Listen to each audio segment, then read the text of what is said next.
ಬೆಳಿಗ್ಗೆ ಎದ್ದಿದ ತಕ್ಷಣ ನಾವು ಅಮ್ಮವ್ರಿಗೆ ಹೂವಿನ ಗಿಡದಲ್ಲಿ ನೋಡ್ತಾ ಇರ್ಬೋದು ಹೂವು ಎಷ್ಟೊಂದು ಬಿಟ್ಟಿದೆ. ಮಲ್ಲಿಗೆ ಹೂವು ಇದಂದ್ರೆ ಒಂದು ತಿಂಗಳಿಂದ ಬಿಡ್ತಾನೆ ಇದೆ, ಇನ್ನು ಜಾಸ್ತಿನೇ ಆಗ್ತಾ ಇದೆ ಹೊರತು ಕಡಿಮೆ ಅಂತೂ ಆಗ್ತಾ ಇಲ್ಲ. ಹಾಗಾಗಿ ನಿಮ್ಗೊಂದು ಕ್ಲಿಪ್ ತೋರಿಸೋಣ ಅಂತ ಹೇಳ್ಬಿಟ್ಟು ಬೆಳಗ್ಗೆನೇ ವಿಡಿಯೋನ ಶುರು ಮಾಡಿದೆ. ಹಸುಗಳೆಲ್ಲ ಹಾಲು ಕರೆದಿದ್ರಾಯ್ತು, ಆಗಲೇ ಕಾಫಿ ಮಾಡ್ಕೊಂಡು ಕುಡಿದು ಮತ್ತೆ ಸಂಜೆ ರೆಡಿ ಆಗಿಬಿಟ್ಟು ನಾನು ಈ ರೀತಿ ಈ ಸ್ಯಾರಿನ ವೇರ್ ಮಾಡಿದ್ದೀನಿ. ಸೊ ಎಲ್ಲಿಗೆ ಬಂದಿದ್ದು ಅಂದರೆ ಪಾವಗಡ ಜಾತ್ರೆ ಇದೆ, ಸೊ ಗಂಗಮ್ಮ ಮತ್ತು ಅಕ್ಕಮ್ಮ ದೇವಿದು.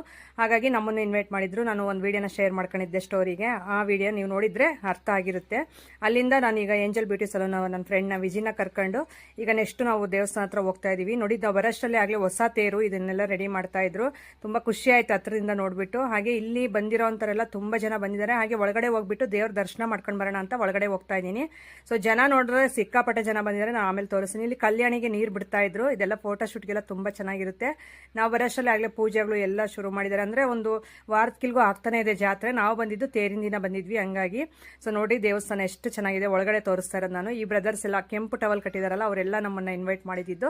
ಸೊ ಹಂಗಾಗಿ ಅವರು ಬಂದ್ರು ಸದ್ಯಕ್ಕೆ. ಹಾಗಾಗಿ ವಿಡಿಯೋ ಶೂಟ್ ಮಾಡ್ತಾ ಇದೀವಿ. ನೋಡಿ ಹೊರಗಡೆ ಜನ ತೇರಿನ ಹತ್ರ ಎಷ್ಟೊಂದು ಜನ ಸೇರಿದಾರೆ ಆಗ್ಲೇನೆ. ಸೊ ಸಂಜೆ ಒಂದು 8:30 9 ಗಂಟೆಗೆ ಶುರುವಾಯಿತು ತೇರು ಅನ್ನೋದು. ನಾವು ಇದನ್ನ ನೋಡ್ಕೊಂಡು ನೆಕ್ಸ್ಟ್ ನಾವು ಮನೆಗೆ ಹೋದ್ವಿ. ಸೊ ಇಲ್ಲಿ ನಮ್ಮ ಸಬ್ಸ್ಕ್ರೈಬರ್ ಸಿಕ್ಕಿದ್ರು, ತುಂಬಾ ಖುಷಿ.